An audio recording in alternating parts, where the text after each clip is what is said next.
Halo semuanya, pada video kali ini saya akan berbagi mengenai soal dan pembahasan PAT Fisika kelas 11. Part yang pertama mengenai optik geometri. Mudah-mudahan video ini bisa membantu bagi yang mau menghadapi penilaian akhir tahun atau PAT, atau hanya sebagai pendalaman pada materi optik geometri. Soal dan video ini saya sertakan dalam deskripsi. Ayo kita langsung mulai saja. Soal dan pembahasan optik geometri. Soal yang pertama mengenai cermin datar. Sebuah titik cahaya terletak di depan sistem dua cermin datar yang membentuk sudut 60 derajat. Pada sistem cermin akan terbentuk bayangan sebanyak untuk soal ini sebenarnya sudah ada rumusnya yaitu kita gunakan N sama dengan 360 per alfa min 1, di mana alfa adalah sudut antara dua cermin, dalam hal ini 60 derajat, dan N adalah jumlah bayangan yang terjadi pada cermin. Mari kita hitung dulu ya. Jadi kita substitusi alfanya 60, 360 bagi 60, 6 min 1, jadi jumlah bayangannya adalah 5 ya. Nah, bagaimana bayangan ini bisa terbentuk? Bisa dilihat seperti ini. Jadi misalkan saya punya dua cermin, ini cermin 1, cermin 2, sudutnya 60 derajat. Di sini ada sebuah benda di antara dua cermin ini, katakanlah di sini O ya. Bayangan akan dibentuk oleh cermin 1 dan cermin 2 sebagai berikut. Jadi ini adalah sinar sembarang ya, datang ke cermin dipantulkan dengan sudut datang dan sudut pantul yang sama. Kemudian sinar kedua kita pilih ke arah yang lain, misalkan ke sini tegak lurus terhadap cermin 1, maka nanti sinar pantulnya akan balik lagi. Nah, bayangan yang dibentuk oleh cermin 1 itu adalah perpotongan antara sinar pantulnya, yang ini dan yang ini, yaitu di sini. Jadi bayangannya adalah ini yang pertama, dibentuk oleh cermin 1. Sinar pantul ini langsung keluar ya, jadi tidak kembali lagi ke sistem cermin ini. Oke, sekarang kita lihat bayangan yang lainnya dibentuk oleh cermin 2. Kita pilih satu sinar tegak lurus, maka balik lagi nanti sinar pantulnya. Kemudian kita pilih sembarang sinar yang keduanya seperti ini, nanti sudut datang dengan sudut pantul, maka bayangan yang dibentuk oleh cermin 2 adalah perpotongan dari sinar pantulnya. Jadi seperti ini, perpotongannya ada di sini dan bayangannya adalah yang kedua. Nah, bagaimana dengan tiga bayangan yang lainnya ya? Nah, sinar yang kedua ini juga tidak akan memantul lagi pada cermin 1. Oke, sekarang kita akan pilih bayangan yang lainnya. Namun sebelumnya kita gambarkan dulu bayangan-bayangan yang sudah terbentuk ya. Ini 1 dan 2 ya. Jadi kalau saya buat lingkarannya, ini bayangannya nanti ada di sekitar lingkaran dengan titik pusatnya adalah titik potong dua cermin. Nah, bayangan berikutnya adalah bayangan dibentuk oleh cahaya yang datang dari lensa 1 datang ke cermin 1 ke cermin kedua ya. Jadi seperti berikut, misalkan ini ke cermin pertama dulu dipantulkan ya, kemudian datang ke cermin kedua, kemudian dipantulkan juga ya, pantulkannya ke sini, sudut datang sama sudut pantul, maka bayangannya ada di sini, perpanjangannya nanti akan ada di lingkaran ini ya. Jadi seperti berikut, ini bayangan ketiganya nanti. Nah, bagaimana dengan bayangan keempat? Nah, kita lihat di sini sinar pantul 1 ini akan dipantulkan, sinar yang ini maksudnya akan dipantulkan oleh cermin 1. Sehingga seperti berikut ya. Nanti bayangannya adalah perpotongan dari sinar pantul ini dengan lingkarannya ya. Seperti jatuhnya di sini ya. Nah, jadi bayangannya ada di sini, bayangan keempat. Nah, berikutnya kita akan gambarkan sinar datang ke cermin 2 terlebih dahulu, nanti dipantulkan oleh cermin yang pertama. Seperti berikut, ini ke cermin 2 seperti ini, dipantulkan dengan sudut pantul yang sama. Nah, ini datang ke cermin 1, nanti akan dipantulkan oleh cermin 1 dengan sudut pantul yang sama ya, seperti ini. Nah, perpotongannya kalau kita perpanjang nanti akan terbentuk di sini. Ini adalah bayangan yang kelima, sehingga jumlah bayangan terbentuk adalah 5 ya, seperti ini. Untuk soal ini jadi jawabannya adalah yang D ya. Soal nomor 2 mengenai cermin cekung. jari-jari kelengkungan sebuah cermin cekung 6 meter. Benda nyata diletakkan 3 meter di depan cermin tersebut. Letak bayangan benda ada di mana? Ya, mari kita lihat dulu. Ini cermin cekung ya dengan jari-jari R. Sekarang untuk soal ini kita hitung dulu ya. Kita gunakan persamaan 1/SO tambah 1/SI sama dengan 2/R atau sama dengan 1/F. Oke, kita substitusikan untuk yang diketahuinya jaraknya dari sini 3 meter. Kemudian jari-jari kelengkungan cermin karena itu diisi plus 6 ya. Karena ini cermin cekung ya. Kenapa? Karena fokusnya ada di depan cermin ya. Jadi positif. Kita selesaikan, maka kita dapatkan 1/SI sama dengan 2/6 dikurang 1/3, samakan penyebut, nanti didapat 0 ya. Jadi 1/SI sama dengan 0, atau SI nya bernilai tak hingga. Jadi bayangannya di tak berhingga. Oke, kita juga bisa menjawab ini dengan menggunakan gambar ya. Mari kita lihat gambarnya. Jadi di sini ada benda ya, tepat di fokus ya, di fokus. Karena fokus ini kan jaraknya setengah dari jari-jari. Nah, sekarang kita gambarkan bayangannya pakai sinar istimewa. Ada beberapa 3 sinar istimewa yang bisa dipakai, tapi saya untuk soal ini saya pilih 2 saja. Yang pertama, kita gunakan sinar sejajar sumbu utama ya, yang ini sumbu utamanya. Sinar sejajar sumbu utama akan dipantulkan melewati fokus, berarti melewati titik ini. Seperti ini bayangannya, sinar pantulnya. Kemudian untuk mendapatkan titik potongnya atau bayangannya, kita gunakan sinar yang kedua. Saya pilih sinar yang melewati pusat kelengkungan disebutnya ya. Jadi melewati pusat kelengkungan dan melewati benda ke sini seperti ini. Maka dia akan dimantulkan balik lagi ke sini ya. Sehingga kalau kita perpanjang ini, perpotongannya ada di tempat yang sangat jauh atau tak hingga. Atau dengan kata lain, bayangannya ada di tak terhingga ya. Soal nomor 3 mengenai cermin cembung. Benda yang diletakkan di depan cermin cembung akan menghasilkan bayangan. Jadi ini sifat bayangan. Mungkin lebih mudah kita selesaikan dengan menggunakan gambar saja ya. Jadi saya pertama gambarkan cermin cembung seperti ini. Ini fokusnya atau pusat kelengkungannya ada di belakang cermin ya. Jadi ini depannya ya. Ini belakangnya.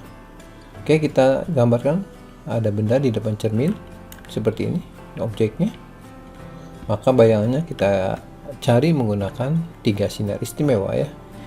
Yang pertama saya pilih yang melewati pusat optik. Jadi kalau ini kita teruskan, dia akan melewati pusat kelengkungan ya, ini di sini. Jadi dia akan dipantulkan balik lagi. Kemudian kita gunakan sinar yang kedua, yaitu sinar sejajar sumbu utama ini. Maka akan dipantulkan seolah-olah dari fokus ya. Jadi ke sana. Nah, jadi sinar pantulnya itu tidak akan berpotongan kalau kita perpanjang ke sini. Tapi dia akan berpotongan kalau kita perpanjang ke belakang. Jadi perpotongannya itu didapat dari perpanjangan ya, seperti ini. Ini dipotongnya. Jadi bayangan nanti ada di sini seperti ini. Nah, sekarang kita bisa menentukan sifat dari bayangan ini ya. Sifat dari bayangan untuk cermin cembung secara umum ya, itu adalah bayangannya maya ya, karena ada di belakang cermin ya. Kemudian kita melihat bayangannya itu lebih kecil dibandingkan bendanya ya, dan bayangannya itu tegak ya. Nah, jadi sifat yang dibentuk oleh cermin cembung seperti ini. Untuk mengingatnya, kita ingat kaca spion saja ya. Jadi bayangannya adalah maya, diperkecil dan tegak. Jadi untuk soal ini yang kita pakai adalah maya dan diperkecil ya. Jadi jawabannya yang C. Soal nomor 4 mengenai cermin cekung ya. Sebuah benda diletakkan di depan cermin cekung yang berjari-jari 12 cm. Bayangan yang dihasilkan nyata dan diperbesar 1,5 kali dari semula. Jarak benda tersebut ke cermin adalah, ya, kalau sketnya nanti kita bisa gambarkan di sini ya. Jadi bendanya itu ada di depan, kemudian dihasilkan bayangan juga di depan. Nah, untuk menghasilkan bayangan yang lebih besar dari bendanya, maka benda itu harus diletakkan di antara fokus dan pusat kelengkungan. Jadi di sini ya, seperti berikut. agar dihasilkan bayangan nanti lebih besar ya dan nyata. Nah, sekarang kalau kita gunakan rumus untuk menghitungnya, kita gunakan rumus 1/SO tambah ekspresi sama dengan 2/R atau sama dengan 1/F. Nah, SO-nya dicari, jadi kita isi SO tetap SO. Nanti SI-nya kita isi dengan ini 1,5 kali SO, bukan minus tapi plus ya. Kenapa? Karena bayangan dihasilkan nyata. Kalau maya berarti minus ya. Jadi ini kita isi 3/2 SO sama dengan 2 per, nah ini cermin cekung itu jari-jarinya 12. Kenapa? Karena ada di sini di depan cermin ya, sehingga positif. Oke, kita hitung matematik seperti biasa aja, sama menyebut ya. Jadi ini yang ini 1 bagi 3/2 kan 2/3. SO nya di bawah ya. Ini jadiin 3 SO, maka di atas kali 3. Oke, jadi disederhanakan yang ini yang sebelah kiri 5/3 SO, yang kanannya 1/6. Kemudian untuk menghitung SO kita kali silang saja ya, 3 SO sama dengan 30 dan SO nya adalah 10 cm ya. Jadi tadi jari-jarinya kan 12, ini fokusnya ada 6, berarti betul ya diantara 6 dan 12 yaitu 10 cm. Jadi untuk soal ini jawabannya yang benar adalah yang D ya. Soal nomor 5 mengenai indeks bias mutlak dan relatif. Indeks bias air dan intan berturut-turut 4/3 dan 5/2. Indeks bias relatif intan terhadap air adalah, nah ini adalah indeks bias mutlak ya. Yang ditanya adalah indeks bias relatif. Oke, untuk membedakannya mari kita lihat dulu pengertian dari indeks bias mutlak dan relatif ya. Jadi kalau saya punya sebuah sinar ya, datang dari medium 1 dari renggang ke medium 2 lebih rapat. Kalau sudut datang I, maka dia akan dibiaskan mendekati garis normal dengan sudut yang lebih kecil, yaitu R, seperti ini. Nah, sekarang pengertian indeks bias dimulai dari indeks bias mutlak ya, yaitu adalah perbandingan dari kecepatan cahaya di dalam ruang hampa dibagi dengan kecepatan cahaya di dalam suatu medium. Ini adalah indeks bias medium tersebut atau dikenal sebagai indeks bias mutlak medium tersebut ya. Jadi kalau saya punya medium 1, maka indeks biasnya kita sebut N1, nilainya sama dengan C dibagi dengan V1. Begitu juga dengan untuk medium 2. Nah, kalau saya bagi ya indeks bias yang ini, yang C per V2 dibagi dengan C per V1, maka saya mendapatkan ya C per V2 dibagi C per V1 adalah V1 dibagi V2. Nah, saya beri nama ini adalah N21 ya, karena indeks biasnya medium 2 relatif terhadap 1, N21. Datang dari 1 ke 2 ya. Oke. Jadi ini adalah N2 ya. C bagi V2 itu N2. Kemudian C bagi V1 itu adalah N1.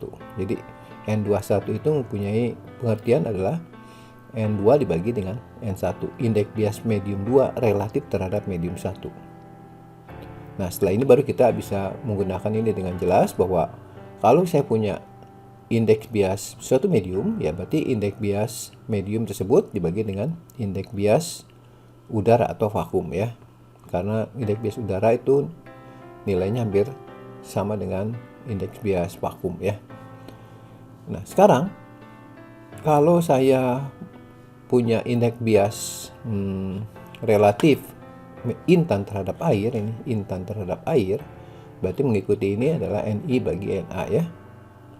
Jadi sinarnya datang dari mana? Dari air ke intan ya. Oke, setelah itu baru kita isi saja langsung Ni-nya, N intan, ini adalah indeks bias mutlaknya kita isi. Kemudian ini juga Na-nya kita isi dengan indeks bias mutlaknya yaitu 4/3.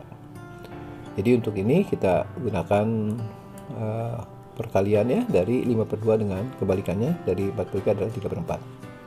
Jadi NIA ya sama dengan 15/8.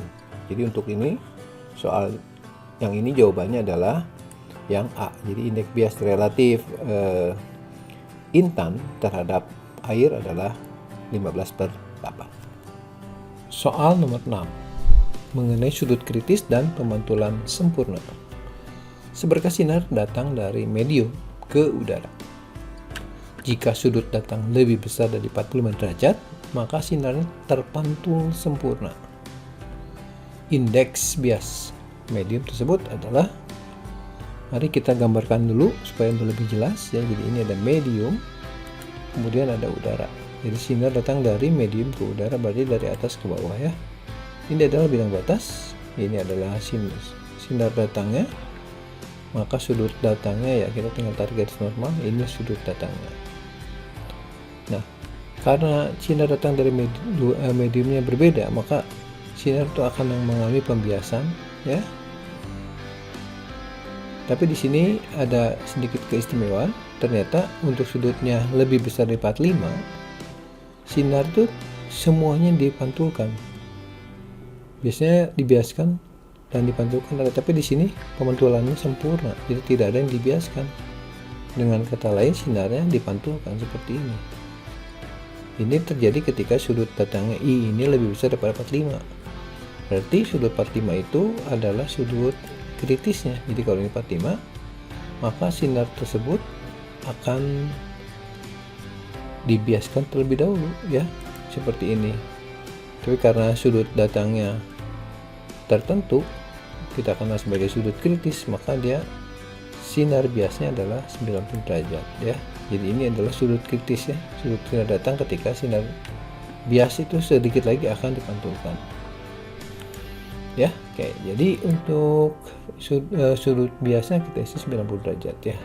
Jadi nanti kita lihat IK nya itu adalah 45, sudut kritisnya dari sini ya. Oke, nah sekarang kalau kita gunakan perhitungan hukum pembiasan, hukum Snell, N1 sinus I sama dengan N2 sinus R. N1 nya dari medium yang belum diketahui indeks biasnya, kita isi NM aja. Sudut I nya 45 ya, N2 nya kan ke udara, indeks biasnya 1 dan sudut biasnya 90 derajat. Oke, kita selesaikan, maka didapatkan N medium yaitu 1 dibagi setengah akar 2 ya, yang hasilnya mendekati angka akar 2. Jadi untuk soal ini jawabannya adalah yang C. Prisma di udara mempunyai sudut pembias 90 derajat. Jadi prismanya ditempatkan di udara. Sudut deviasi minimumnya 30. Artinya ketika sinar mengenai prisma ini, dia mencapai sudut 30. Indeks bias prisma adalah oke. Sekarang kita akan gambarkan dulu perjalanan sinar yang melewati prisma dengan sudut pembias beta seperti ini.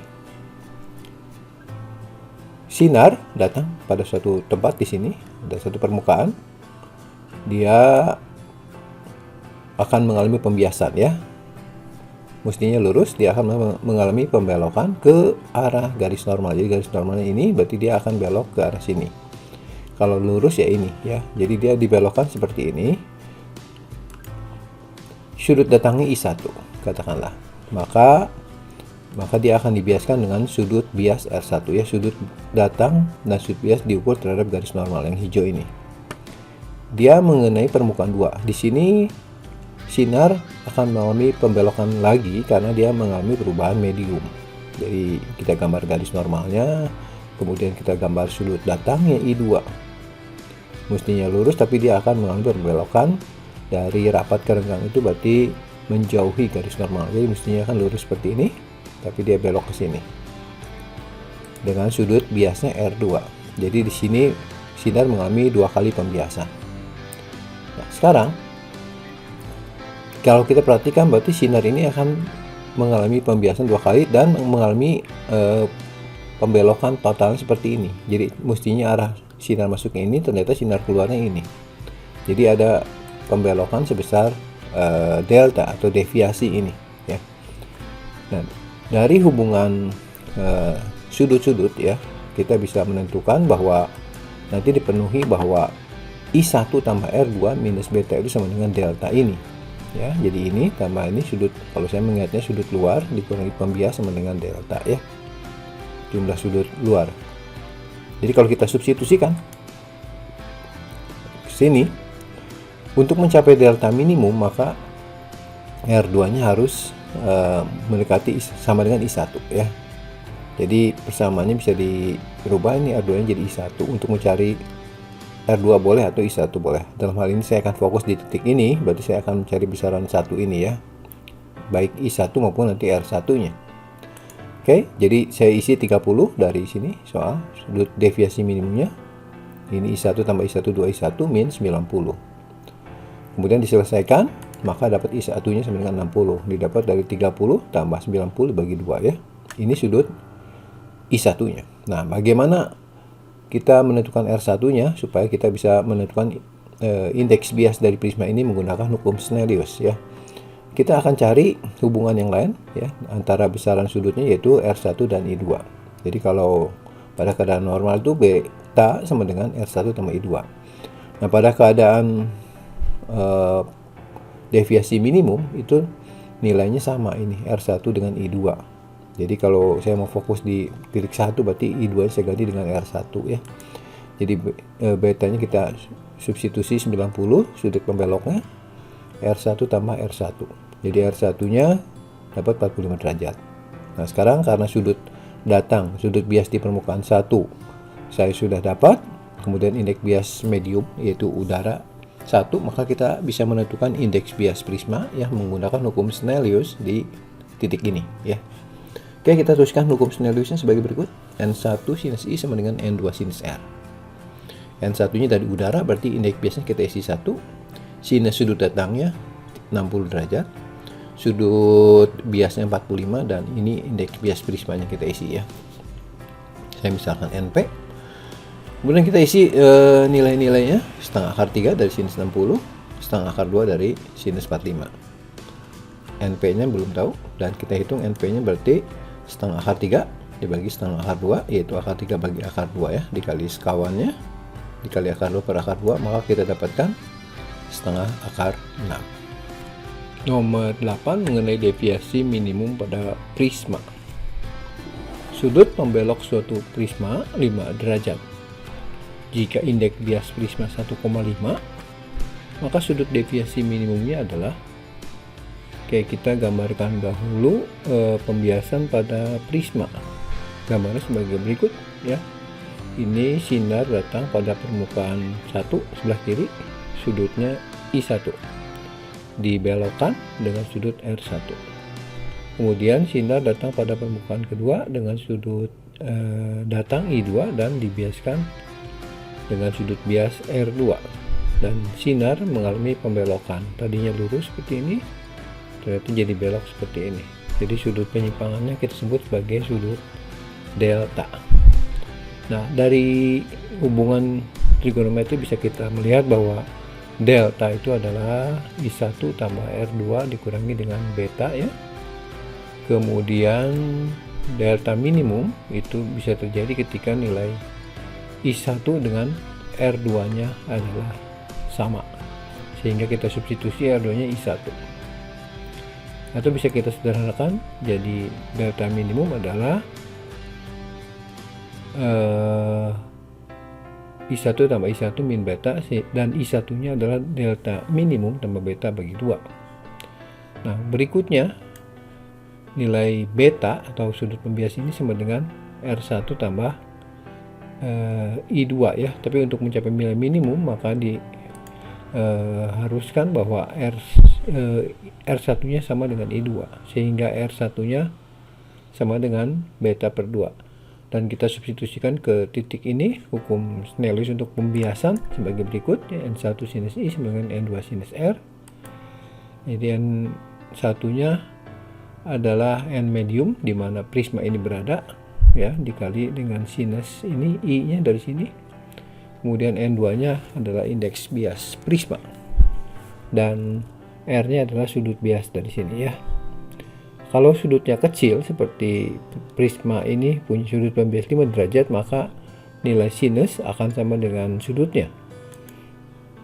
Jadi saya bisa tulis seperti ini, dan kita bisa mendapatkan rumus deviasi minimum seperti ini. Deviasi minimum tambah beta sama dengan N prisma bagi N medium dikali beta, atau dalam bentuk yang sudah kita kenal, Delta minimum adalah N prisma dibagi N medium min 1 dikali dengan beta. Jadi kita akan gunakan bentuk terakhir ini untuk menghitung deviasi minimumnya. Deviasi minimum itu adalah N prismanya kita isi 1,5, dan kalau tidak disebutkan berarti prisma ini diletakkan di udara. N mediumnya adalah 1 dikurang 1 dikali sudut pembiasnya 5 derajat, sehingga yang ini 1,5 dibagi 1 itu 1,5 dikurang 1 setengah kali 5 derajat berarti 2,5 derajat, sehingga jawaban untuk soal ini adalah yang C ya. Soal nomor 9 mengenai lensa tipis ya. Sebuah lensa biconvex simetris, berarti jari-jarinya sama, dengan jari-jari kedengkungan 50 cm, mempunyai kekuatan P di udara sebesar 2 dioptrik plus ya. Indeks bias lensa tersebut adalah, ini adalah lensa biconvex. Jadi kalau kita gambarkan seperti ini, double cembung ya, kiri kanan cembung dengan jari-jarinya 50. Nah, kalau kita mau hitung fokus lensa, kita gunakan persamaan pembuat lensa sebagai berikut. Jadi 1 per fokus sama dengan N lensa per N medium min 1 dikali 1 per R1 tambah 1 per R2. Ini boleh saya jadikan P ya, karena di sini ada kekuatan lensa. Tapi kalau kita gunakan ini, satuan R harus meter ya. Baik, kita akan gunakan ini dengan satuan SI, berarti kita substitusikan. Di sini kekuatan lensanya 2 ya, plus ya. N lensa belum tahu, N mediumnya tidak disebutkan. Oh, di udara di sini, berarti kita isi 1 dikurang 1 dikali. Nah, di sini lensanya biconvex, berarti R-nya kita isi kedua-duanya sama, yaitu setengah meter ya. Nah, sekarang kita hitung biasa. Berarti yang kiri 2, yang kanan ini 1 bagi setengah 2, 1 bagi setengah 2, 2 plus 2 jadi 4 ya ini. Sehingga N lensa min 1 sama dengan setengah, atau N lensanya adalah 1,5. Dan jawaban untuk nomor 9 ini adalah yang B. Soal nomor 10 masih mengenai lensa tipis dengan variasi soal yang berbeda. Di depan sebuah lensa diletakkan benda pada jarak 60 cm dan dihasilkan bayangan maya tingginya 2 kali tinggi benda. Jarak fokus dan jenis lensa adalah, ya kita gunakan rumus bayangan dan benda pada sebuah lensa ya, per SO tambah per SI sama dengan F. SO nya adalah jarak objek, SI nya adalah jarak image atau bayangan, dan F nya fokus. Nah, kita substitusikan SO nya ya SO misalkan, kemudian SI nya di sini diisi minus ya. Kenapa? Karena bayangannya maya. 2 kali SO, kenapa? Karena 2 kali tinggi bendanya, berarti bayangannya diperbesar 2 kali maksudnya, dan bayangannya bersifat maya. Oke, kita substitusikan atau sederhanakan dulu. Jadi ini samakan penyebut, jadi 2SO, berarti ini 2, ini min 1 sama dengan 1 per F. Kita sederhanakan, 1 per 2SO sama dengan 1 per F. Nah, SO nya kita isi 60 ya, jadi SO kita isi 60, nanti F nya kita bisa hitung. Jadi di sini terlihat bahwa F nya tinggal 120 plus, berarti memang lensa yang dipakai adalah lensa cembung ya. Demikianlah soal dan pembahasan PAT Fisika part yang pertama untuk materi optik geometri. Nantikan video pembahasan selanjutnya mengenai soal dan pembahasan PAT Fisika kelas 11. Jangan lupa untuk subscribe, share, komen, dan nyalakan notifikasinya supaya tidak ketinggalan untuk video terbaru lainnya. Sekian dan terima kasih.